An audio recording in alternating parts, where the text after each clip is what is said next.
नमस्कार दोस्तों, क्या यही प्यार है? भाग 13। अपना एक गहरा राज बना लो। सुबह हो चुकी थी। शादी का दिन था, इसलिए सब लोग जल्दी उठ गए थे। मोहन काजल को उठाने के लिए उसके कमरे में आया, पर काजल तब तक उठ चुकी थी और तैयार हो भी गई थी। आज जल्दी उठ गई मेरी काजू, मोहन काजल के पास आता हुआ बोला। हाँ सरगी, उठ गई क्या? पता नहीं भाई, अर्जुन भी दिखाई नहीं दे रहे, अपने कमरे में भी नहीं थे। तू ज़रा देख ले, मैं सरगी को उठा के आता हूँ। मोहन ने जैसे ही बोला, काजल के हाथ से उसकी लिपस्टिक गिर गई। क्या हुआ? मोहन को अजीब लगा काजल को ऐसे शौक देखकर। कुछ नहीं भाई, आप रुकिए, मैं जाती हूँ सरगी के पास, उसे उठाकर तैयार भी कर दूँगी। काजल बोलती बोलती भाग कर जाने लगी। अरे पर मोहन कुछ बोले उससे पहले ही काजल जा चुकी थी। ये लड़की भी ना, मोहन मुस्कुराता हुआ चला गया। काजल भागती हुई सरगी के कमरे में गई तो अर्जुन और सरगी अभी भी सो रहे थे।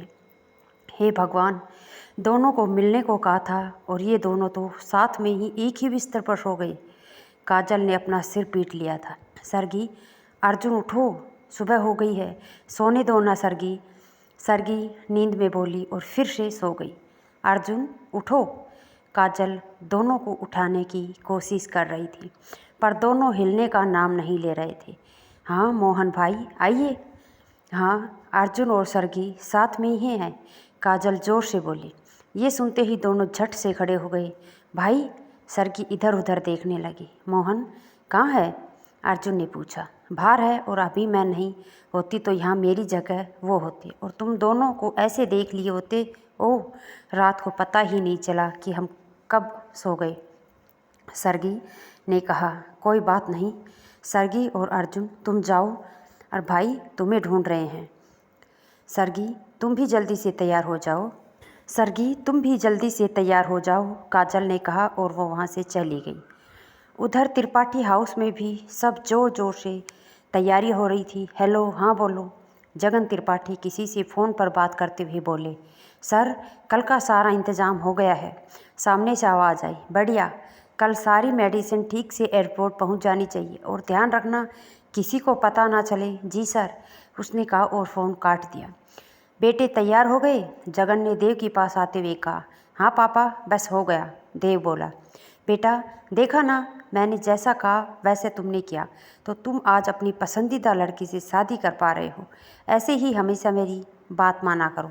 जी पापा, हम मेरे बात तुम्हें ही मेरी जगह ले, इसलिए अपने बाप की तरह चालाक बन जाओ। जो चाहोगे वो तुम्हारे कदमों में होगा। आप सही कह रहे हो पापा, आज के बाद मैं आपकी सारी बातें मानूंगा, देव ने कहा। और फिर जगन वहाँ से चले गए। और आज बारात में कई सारे लोग होंगे। जगन और देव की सिक्योरिटी भी टाइट रखी गई होगी, इसलिए कोई भी गड़बड़ ना हो उसका ध्यान रखना। सरगी, तुम्हें याद है ना तुम्हें क्या करना है? अर्जुन सबको आखिरी बार आज का प्लान समझा रहा था। हाँ याद है, सरगी ने कॉन्फिडेंस से कहा। गुड। मोहन, आप कैमरे पर नज़र रखना, आपको जरा सा भी कोई शक हो तो तुरंत बता देना। ओके अर्जुन, मोहन ने कहा और वो वहाँ से चला गया। काजल, तुम सरगी के साथ ही रहना, जब सरगी वहाँ जाए तब उस पर नज़र रखना। कुछ भी तकलीफ़ लगे सूरज को तुरंत बता देना। वो ठीक है, तो हम दोनों चलते हैं पार्लर के लिए, सरगी ने कहा। हाँ, अपना ध्यान रखना, अर्जुन ने कहा। और फिर सरगी और काजल पार्लर चले गए। आज आखिरी दिन है इस मास्क से चेहरा छुपाने का, फिर इससे हमेशा के लिए आज़ाद। अर्जुन मास्क पहनी हुए बोला। सूरज ने भी विग पहनी और अपने वरुण वाले गेटअप में आ गया। आज अखिलेश अंकल और राधा जी भी आने वाली थी। दादी तो पहले से ही सूरज के चाचा चाची कुछ काम की वजह से नहीं आने वाले थे, पर अर्जुन ने शर्मा जी को इनविटेशन दिया और वे पूरी फैमिली त्रिपाठी हाउस से भी बारात निकलने के लिए तैयार थी। और हमारे सभी कमांडर बारात में बैंड बाजे बजाने वाले तैयार थे। चलो बेटा, बारात का समय हो गया है, जगन ने देव के पास आते हुए कहा। हाँ चलिए पापा। देव जाके अपनी घोड़ी पर चढ़ गया। चलिए बजाइए, जगन ने कहा और बैंड वालों ने बजाना शुरू कर दिया। सभी लोग झूम झूम कर नाच रहे थे। जगन भी खुलकर नाच रहे थे। उनके बेटे की जो शादी थी, बारात यहाँ से निकल चुकी। कबीर ने फ़ोन में कहा, ठीक है कबीर, तुम देव पर नज़र रखना और उसके पीछे ही रहना, अर्जुन ने कहा और फ़ोन काट दिया। बारात निकल चुकी है। अर्जुन ने सबको ब्लूटूथ डिवाइस से बताया, जिसे सबके कानों में लगाया हुआ था, ताकि वो एक दूसरे से कांटेक्ट में रहे। शेखावत मैंशन में बारात की स्वागत की तैयारियां शुरू हो चुकी थी। आज तो बड़े बड़े बिजनेसमैन और राजनेता भी अतिथि बनकर आए हुए थे। मीडिया भी आज इस विवाह में शामिल होने वाली थी। लगता है बारात आ गई, चलिए। रानी जी ने राजेंद्र जी को बुलाते हुए कहा। रानी जी, राजेंद्र जी और मोहन परिवार और बड़े लोग दरवाजे पर बारात का स्वागत करने के लिए खड़े हो गए। बारात के अंदर आते ही रानी जी ने देव की आरती उतारी, तिलक किया और फिर जगन त्रिपाठी को भी तिलक करके हार पहनाकर उनका स्वागत किया। उन सब के लिए नाश्ते का इंतज़ाम किया हुआ था। सब नाश्ते पानी में जुड़ गए। सरगी और काजल तैयार हो गई थी। सरगी ने वही पिंक वाला शादी का जोड़ा पहना था। आज वो इतनी सुंदर लग रही थी, इतनी सुंदर लग रही थी कि पूछो ही मत। गुलाब की कली सी कोमल, चांदनी सी खूबसूरत, जैसे कोई चांद का टुकड़ा ही जमी पर आ गया हो। काजल भी बादामी रंग के लहंगे में बहुत प्यारी लग रही थी। वो दोनों पार्लर से बाहर आई। अब टाइम आ गया है। सरगी, तू फ़ोन लगा उस देव को, काजल सरगी को फ़ोन देती हुई बोली। हाँ। सरगी ने इतना बोलकर देव को फ़ोन लगा दिया। उधर देव नाश्ता कर रहा था। उसने जैसे ही देखा कि सरगी का फ़ोन आ रहा है, उसने तुरंत कॉल उठा लिया और वहाँ से थोड़ा दूर आ गया। हेलो, देव ने फ़ोन उठाते हुए कहा। देव जी, आप आ गए क्या? हाँ, पहुँच गए हैं। आपने अभी इस वक्त कॉल किया, कुछ प्रॉब्लम है क्या? नहीं नहीं, ऐसी कोई बात नहीं है, वो हम पार्लर में आए थे। ओह, ज़रा जल्दी आइए, मैं आपका इंतज़ार कर रहा हूँ। हाँ, पर वो आपसे कुछ कहना था। हाँ कहिए ना। ऐसे नहीं तो फिर कैसे? वो घबराइए मत, सरगी जी बोली। बोलिए ना। मैं कह रही थी कि क्या आप मुझसे मिल सकते हैं अभी? हाँ अभी। आपसे बहुत ही ज़रूरी बात करनी है। कुछ हुआ है क्या? आप ऐसे इस वक्त मुझे बुला रही हैं, पर इस वक्त कैसे आ सकता हूँ? हाँ ठीक है। यह सरगी, मैं कहना चाहती थी कि क्या? सरगी देव के करीब आने लगती है। देव की धड़कनें तेज होने लगती हैं। मैं ये कहना चाहती थी कि सरगी देव की आंखों में आंख मिलाकर बोल रही थी। देव भी उसकी आंखों में खोता जा रहा था। जैसे ही सरगी को वीक मोमेंट महसूस हुई, उसने अपने हाथ में पीछे छुपाया हुआ रुमाल निकाला और देव को सुंघा दिया, जिसमें क्लोरोफार्म लगा हुआ था। सरगी जोर से रुमाल देव के मुंह पर दबाने लगी। देव उसका हाथ पकड़कर छुटाने की कोशिश करने लगा, पर छुड़ा नहीं पाया और बेहोश होने लगा। तभी सूरज वहां आ गया। वो वहीं स्टोर रूम में छुपा हुआ था। सूरज ने उसे पकड़ लिया। काजल भी वहां आ गई। सूरज ने उसे पकड़कर कुर्सी पर बिठा दिया। अर्जुन, आजा भाई। सूरज ने अर्जुन को मैसेज पहुंचा दिया। थोड़ी देर में अर्जुन भी वहां पहुंच गया। सब ठीक तो है ना? कोई प्रॉब्लम नहीं हुई? नहीं, सब ठीक है अर्जुन, सरगी ने शांति से कहा। उसने कोई बदतमीजी तो नहीं की ना तुम्हारे साथ? नहीं, सब प्लान के मुताबिक हुआ है। अब जल्दी तुम ये देव के कपड़े पहनकर आ जाओ, सूरज ने अर्जुन के पास जाते हुए कहा। हाँ सरगी, काजल, तुम दोनों जाओ, सब तुम्हारी राह देख रहे हैं। अब अभी आते हैं, इस देव को ठिकाने भी लगाना है, अर्जुन ने देव की तरफ देखते हुए कहा। अर्जुन ने अभी सरगी पर गौर नहीं किया था। सरगी बड़ी ही सुंदर लग रही थी, उसकी तरफ देख रही थी, पर अर्जुन का माइंड अभी देव के बारे में सोच रहा था। अरे जाओ, अर्जुन ने सरगी को अभी भी वहाँ खड़े देखकर कहा। तो सरगी मुंह बिगाड़ कर वहाँ से चली गई। ये शादी का मुहूर्त शुरू होने वाला है और ये देव कहाँ चला गया? जगन ने देव के कजिन भाई से पूछा। पता नहीं अंकल, मैंने भी उसे कहीं नहीं देखा। ये लड़का भी ना। सुनो, तुम सब जगह जाके देखो तो। जगन ने अपने कुछ आदमियों को देव को ढूंढने भेजा। तभी मंडप में पंडित जी ने दूल्हे को आने के लिए कहा। अरे कहाँ रह गए? अपना मन तो नहीं बदल लिया ना? नहीं नहीं, ऐसा नहीं हो सकता। तो फिर किधर गया? जगन टेंशन में बोले जा रहे थे और नज़र घुमा के देव को ढूंढ रहे थे। लो, आ गया दूल्हा, पीछे से कोई बोला तो जगन ने देखा तो उसकी जान में जान आई। देव की शेरवानी पहनकर अर्जुन मंडप में आ चुका था। माथे पर सेहरा बंधा हुआ था। अर्जुन सीधा किसी से बिना मिले मंडप में जाकर बैठ गया। थोड़ी देर बाद पंडित जी ने दुल्हन को बुलाने के लिए कहा। ये सुनते ही सबका ध्यान सीढ़ियों की तरफ गया। सरगी मोहन और राघव का एक एक हाथ थामे खड़ी हुई थी। पीछे काजल और मीरा हाथ में फूलों की थाली लिए मोहन और राघव सरगी का हाथ थामे धीरे धीरे नीचे उतर रहे थे और काजल और मीरा सरगी पर फूलों की बरसात कर रही थी। इस नज़ारे ने सबका मन मोह लिया था। सूरज ने जब सरगी को आते हुए देखा तो उसके तो होश ही उड़ गए।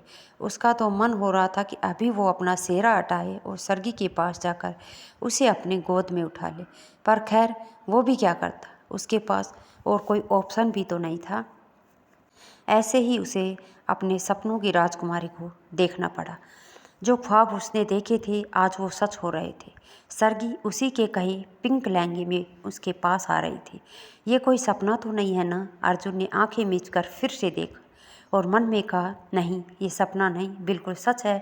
पीछे खड़ा सूरज अर्जुन की बात सुनकर बोला और ये सुनकर अर्जुन मुस्कुराने लगा। अर्जुन खड़ा हो गया। सरगी जैसे ही मंडप के पास पहुंची, अर्जुन ने अपना हाथ आगे बढ़ाया।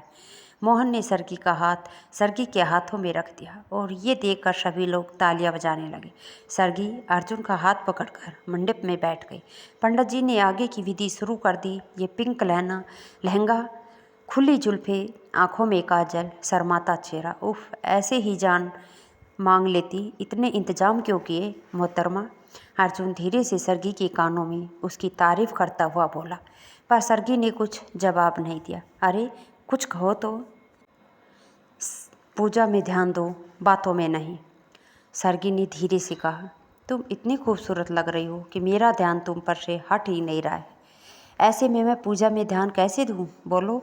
ओह फाइनली तुम्हारा ध्यान मेरे पर आया तो सही। मेरा ध्यान हमेशा तुम्हारे पर ही होता है सरगी। हाँ, जैसे पीछे स्टोर रूम में तो मैं जैसे पुराने कपड़े पहनकर आई थी ना, इसलिए तुम्हारा ध्यान नहीं गया ना मुझ पर, सरगी अर्जुन को डांट देती हुई बोली। तब अर्जुन को समझ में आया कि उस वक्त अर्जुन ने सरगी पर ध्यान नहीं दिया था कि वो उसकी फेवरेट लहंगे में रेडी होकर आई थी। ओह, अब मैं समझ आया कि तुम ऐसी बात क्यों कर रही हो। तुम लड़कियों को तो कोई भी सिचुएशन में अपनी तारीफ ही सुननी होती है। क्या मतलब है तुम्हारा? मतलब यही कि उस वक्त मेरा पूरा ध्यान उस देव पर था। एक तो मुझे तुम्हारी फिक्र हो रही थी कि कहीं उसने तुम्हारे साथ कुछ किया तो नहीं, और बस इसलिए मेरा पूरा फोकस हमारे प्लान पर था। तो अभी तुम्हारा फोकस किस पर है? अभी मेरा पूरा फोकस हमारी शादी पर है जो अभी हो रही है। इसलिए प्लीज़ तुम भी अपनी नाराज़गी छोड़ दो ना। मैं कोई तुमसे नाराज़ नहीं हूँ, मैं तो बस ऐसे ही तुम्हें परेशान कर रही थी। सूरज दोनों को कब से इधर कुसर पुसर करता देख रहा था। उसने काजल को इशारा किया। काजल भी समझ गई और सरगी के पास गई और उसकी चुनरी ठीक करने लगी। तुम दोनों थोड़ी देर चुप नहीं रह सकते क्या? शादी के बाद तुम दोनों के पास टाइम ही टाइम होगा, इसलिए बातों पर नहीं रस्मों पर ध्यान दो, नहीं तो किसी को शक हो जाएगा। काजल चुनरी ठीक करती हुई धीरे से बोली। ये सुनकर दोनों चुप हो गए और पंडित जी के कहे मुताबिक करने लगे। इस तरफ देव को धीरे धीरे होश आने लगा था। उसने धीमे धीमे अपनी आंखें खोली। तभी उसे एहसास हुआ कि उसे तो रस्सी से बांध दिया गया है। देव के दोनों हाथ कुर्सी के पीछे बंधे हुए थे। देव की आंखों में खून उतर गया था। ये तुमने अच्छा नहीं किया सरगी, अच्छा नहीं किया। वो गुस्से में जोर से चिल्लाया। अब तक तो शादी का मुहूर्त शुरू हो गया होगा और मेरे कपड़े, मैंने तो शेरवानी पहनी हुई थी, ये किसके कपड़े मैंने पहने हैं? सरगी तुमने ये जो गेम खेला है ना मेरे साथ, उसका फल तो तुम्हें भुगतना पड़ेगा। देव ने अपनी मुट्ठी कस ली थी गुस्से में। अब तुम मेरा वो रूप देखोगी जो तुमने सपने में भी नहीं सोचा होगा।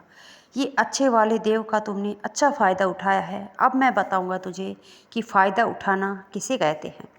देव इतना बोलकर रस्सी खोलने की कोशिश करने लगा। आप दोनों वरमाला के लिए खड़े हो जाइए, पंडित जी ने कहा।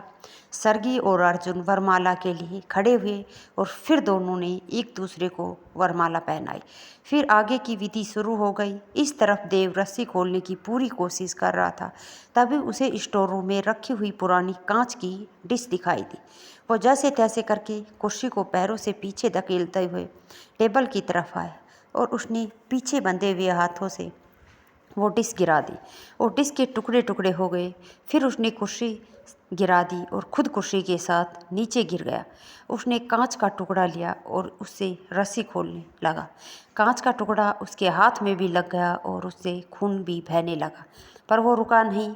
सब अभी शादी देखने में बिजी थे, इसलिए किसी का भी ध्यान कैमरे पर गया नहीं जो वो स्टोर रूम में लगा के आए थे। देव ने थोड़ी कोशिश के बाद रस्सी खोल दी। उसने बाद में अपने पैर भी खोल लिए। खड़ा होकर बाहर जाने लगा, पर स्टोर रूम बाहर से बंद था। देव को ये देखकर और भी ज़्यादा गुस्सा आया। उसने गुस्से में जोर से दरवाजे पर पैर मारा और दरवाज़ा तोड़ दिया। देव गुस्से में आग बबूला होता हुआ निकला, हॉल की तरफ जाने लगा। फेरे के लिए खड़े हो जाइए, पंडित जी ने कहा। अर्जुन और सरगी फेरे के लिए खड़े हो गए। कबीर ने उस वक्त एक बार सीसीटीवी फुटेज चेक करने के लिए अपना मोबाइल निकाला। उसने जैसे ही कैमरा देखा तो उसे देव गुस्से में वहीं आता हुआ दिखाई दिया। वो बस कुछ ही दूर था। ओह शिट, इतना बोलते हुए वो जल्दी से दरवाजे की तरफ भागा। अर्जुन ने उसे जाते हुए देख लिया। कुछ तो गड़बड़ जरूर है, अर्जुन मन ही मन बोला। कबीर भागता हुआ देव को रोकने के लिए उसके 2 आदमी साथ जाने लगे। वो तीनों देव के सामने आकर खड़े हो गए। देव ने गुस्से में कबीर को जोर से वार किया और कबीर वहाँ से हट गया। पीछे से उसे पकड़ लिया। तीनों ने देव को कसकर पकड़ा हुआ था, पर तीनों उसे कंट्रोल नहीं कर पा रहे थे। देव ने जोर से तीनों को धक्का दे दिया और दरवाजे की तरफ जाने लगा। अर्जुन और सरगी जैसे ही फेरे के लिए कदम आगे बढ़ा रहे थे, तब आवाज़ आई, रुक जाओ। देव जोर से बोला। ये सुनकर सब उस तरफ देखने लगे और देव को वहाँ देखकर सब चौंक गए। जगन के तो होश ही उड़ गए। वो तो भागते हुए देव के पास आ गए। बेटा, ये क्या हालत बनाई हुई है, और तुम यहाँ, तो हम मंडप में कौन है? मंडप में कौन है वो तो सरगी जी ही बताएंगे। क्यों सरगी जी? देव सरगी को आंखें दिखाता हुआ बोला। ये सब देखकर राजेंद्र जी अर्जुन के पास आए और उसका सेहरा निकाल दिया। अर्जुन को देखकर उसके पैरों तले जमीन खिसक गई और जगन और देव की तो जैसे जान ही हथेली में आ गई थी। तुम? राजेंद्र जी गुस्से में बोले। ये कैसे हो सकता है? देव जगन की तरफ देखकर बोला। मुझे भी अपनी आंखों पर यकीन नहीं आ रहा। जगन के तो कुछ समझ में ही नहीं आ रहा था। हाँ पापा, मैं अर्जुन शांत स्वर में बोला। खबरदार, जो मुझे पापा कहा है तू, और तेरी हिम्मत कैसे हुई मेरी बेटी के साथ मंडप में बैठने की? राजेंद्र जी ने गुस्से से अर्जुन का कॉलर पकड़ लिया। पापा, ये आप क्या कर रहे हैं? छोड़िए अर्जुन को। सरगी राजेंद्र जी का हाथ छुड़ाते हुए बोले। तुम जानती हो इसने तेरे साथ क्या किया है, फिर भी तुम मुझे रोक रही हो? हाँ पापा, क्योंकि मैं जानती हूँ जो आप सब नहीं जानते। हाँ पापा, सरगी सही कह रही है। अर्जुन बेकसूर है। उस दिन जो कुछ हुआ उन्होंने नहीं किया था। मोहन राजेंद्र जी के पास आता हुआ बोला। हाँ मासा, अर्जुन ने कुछ नहीं किया। काजल भी अर्जुन के साथ खड़ी हो गई। सब लोग ये ड्रामा देख रहे थे। देव और जगन की तो घबराहट बढ़ने लगी थी और एक और देव को बहुत गुस्सा भी आ रहा था। वाह वाह सरगी जी, आपने बहुत अच्छा खेल खेला है मेरे साथ। देव ताली बजाता हुआ सरगी के करीब आने लगा। ये लड़का अब क्या कर रहा है? एक तो खुद पर कंट्रोल रहता नहीं इसका, और ये मुझे भी मरवाएगा। जगन अच्छे से वाकिफ थे देव के गुस्से से। गेम खेला है, और वो भी मेरी बेटी ने? राजेंद्र जी ने आश्चर्य से कहा। जी पापा, इससे इन्होंने मुझे स्टोर रूम में मिलने बुलाया और फिर मुझे बेहोश करके रस्सी से बांध दिया और मेरी जगह इस धोखेबाज अर्जुन को मंडप में बैठा दिया। देव शरीफ बनने का नाटक कर रहा था। ये सुनकर अर्जुन, सरगी, मोहन, काजल सब उसे घूरते हुए देखने लगे। सरगी, क्या तुम ये सब किया है? राजेंद्र जी ने जोर से सरगी से पूछा। हाँ पापा, मैंने ही ये सब किया है। ये सुनते ही राजेंद्र जी को और भी गुस्सा आया। सरगी, तुम्हें अपने बाप की जरा सी भी इज्जत नहीं है। इस लड़के के आते ही तुम सब कुछ भूल गई। देखिए ना पापा, इस लड़के ने ही सरगी और बाकी सबको अपनी बातों में फंसा होगा। देव फिर से बोला। शटअप देव, अब एक और शब्द नहीं, और ये जो आप शरीफ बनने का नाटक कर रहे हैं ना, वो बंद करिए, क्योंकि हम आपकी सच्चाई जानते हैं। सरगी गुस्से से बोली। सरगी, ये क्या तरीका है बात करने का? राजेंद्र जी फिर से चिल्लाए। पापा, आप नहीं जानते इनकी सच्चाई। तुमने जो मुझे और मेरे अर्जुन को जुदा करने की साजिश रची थी ना, उसमें तुम फेल हो गए हो। क्योंकि हम दोनों को जुदा करना मुश्किल ही नहीं नामुमकिन, समझे। सरगी देव के पास आती हुई बोली। देव ये सुनकर आग बबूला हो गया। अब तक उसने अपनी मुट्ठी बांध के अपने गुस्से को कंट्रोल किया हुआ था, पर सरगी को अपनी आंखों में आंखें डालकर इस तरह बोलते देख उसका गुस्सा लिमिट से बाहर हो गया। तुम समझती क्या हो खुद को, हाँ? तुम्हें क्या लगा मुझे ऐसे बेहोश करके तुम इससे शादी कर लोगी? तुम मुझे जानते नहीं हो। ये देव जिसे अपना मान लेता है उसे अपना बनाकर ही छोड़ता है। देव दांत पीसते हुए सरगी का हाथ जोर से पकड़ता हुआ बोला। इतने जोर से सरगी का हाथ पकड़ा हुआ था कि उसका दर्द सरगी के चेहरे पर साफ दिखाई दे रहा था। बेटा, ये क्या कर रहे हो? छोड़ो उसका हाथ, राजेंद्र जी ने कहा, पर देव ने हाथ नहीं छोड़ा। छोड़ो सरगी का हाथ, अर्जुन देव के पास आता हुआ गुस्से से घुरता हुआ बोला। नहीं छोड़ूंगा। क्या कर लेगा? मैंने कहा छोड़ो सरगी का हाथ, नहीं छोड़ूंगा। क्या कहा? क्या कहा? नहीं। अर्जुन ने देव का हाथ पकड़ लिया और इतने जोर से पकड़ा कि उसके हाथ से सरगी का हाथ छूट गया। फिर अर्जुन ने एक जोरदार मुक्का उसके मुंह पर मारा और देव मुंह के बल गिर गया। बेटा, तू ठीक तो है ना? रानी जी तुरंत सरगी के पास आती हुई बोली। हाँ मम्मा, तेरी हिम्मत कैसे हुई मुझ पर हाथ उठाने की? देव उठा और अर्जुन को मुक्का मारने के लिए हाथ बढ़ाया, पर अर्जुन ने उसका हाथ पकड़ लिया। आज नहीं देव, आज जो करूँगा वो सिर्फ मैं करूँगा। तू कुछ भी नहीं कर सकता। जानते हो ना मैंने क्या किया था तुम्हारे साथ? हाँ जानता हूँ, पर तू नहीं जानता कि मैं क्या क्या कर सकता हूँ। अर्जुन और देव की बात किसी को समझ नहीं आ रही थी। ये लोग क्या बात कर रहे हैं? जो लोग सच्चाई जानते थे वो समझ चुके थे, पर दूसरे सब परिवार के लोग बिना अंग्रेजी जाने अंग्रेजी मूवी देखने के जैसे यहाँ चल रहा ड्रामा देखे जा रहे थे। ये सब क्या चल रहा है, कोई बताएगा? राजेंद्र जी अब परेशान होते हुए बोले। पापा, आप यह समझ लीजिएगा कि सगाई वाले दिन जो कुछ हुआ, जो करने वाला और कोई नहीं, देव और उसका बाप ये जगन त्रिपाठी थे। मोहन बोला। अबे तू ये सब क्यों बोल रहा है? तू ही तो हमारे पास आया था ना इस अर्जुन की खोज के लिए मदद मांगने, और तू तो उसे सज़ा दिलवाना चाहता था ना। कितना ड्रामा करके गया था, ड्रामेबाज कहीं का। देव मोहन की बात पर भड़क उठा था। जुबान संभाल कर बात करो देव, अर्जुन ने उसका कॉलर पकड़ते हुए कहा। रहने दे अर्जुन, जैसी सोच होगी ऐसी ही जुबान खुलेगी ना। और हाँ, सही कहा तुमने, मैं सिर्फ ड्रामा कर रहा था। मैं तो सच पहले से ही जानता था। मोहन तीखी मुस्कुराहट के साथ बोला। और तू जानता है आज मैं यहाँ तेरे सामने हूँ तो किसकी वजह से हूँ? मोहन की वजह से। तू साथ सोच रहा होगा कि इसे तो मैंने समुद्र में फेंक दिया था, पर मोहन ने आके मुझे बचा लिया था। अर्जुन बोला। ओह, तो आप हैं वो मुझे और सरगी को अलग करने वाले, पर ये मैं होने नहीं दूंगा। अब तो मैं सरगी से शादी करके ही रहूँगा। और जैसे तुमने मेरा फ़ायदा उठाकर मुझे ही मेरे खेल से बाहर कर दिया ना, अब मैं तुम्हें बताऊँगा कि फ़ायदा उठाना किसे कहते हैं। तुम ना तो खेल में जीत पाओगे, ना ही खेल से बाहर निकल पाओगे। देव सरगी की तरफ देखता हुआ बोला। वो इतना बोला ही था कि एक जोरदार थप्पड़ उसके गाल पर लगा, और थप्पड़ मारने वाला कोई और नहीं, राजेंद्र जी थे। एक शब्द और नहीं, मैं भी देखता हूँ कि कैसे तू मेरी बेटी से शादी करता है। उस दिन क्या हुआ ये अभी मैं तो नहीं जानता, पर अब मुझे समझ आ गया है कि मेरी बेटी के लिए अर्जुन ही सही लड़का है और तुम गलत हो। तो दोस्तों, आज का पार्ट हम यहीं ख़त्म करते हैं। अगर आपको कहानी पसंद आई तो लाइक शेयर ज़रूर करें। चैनल पर नए हैं तो चैनल को सब्सक्राइब भी ज़रूर करें, और कमेंट बॉक्स में कहानी के बारे में अपनी राय ज़रूर लिखें। धन्यवाद दोस्तों।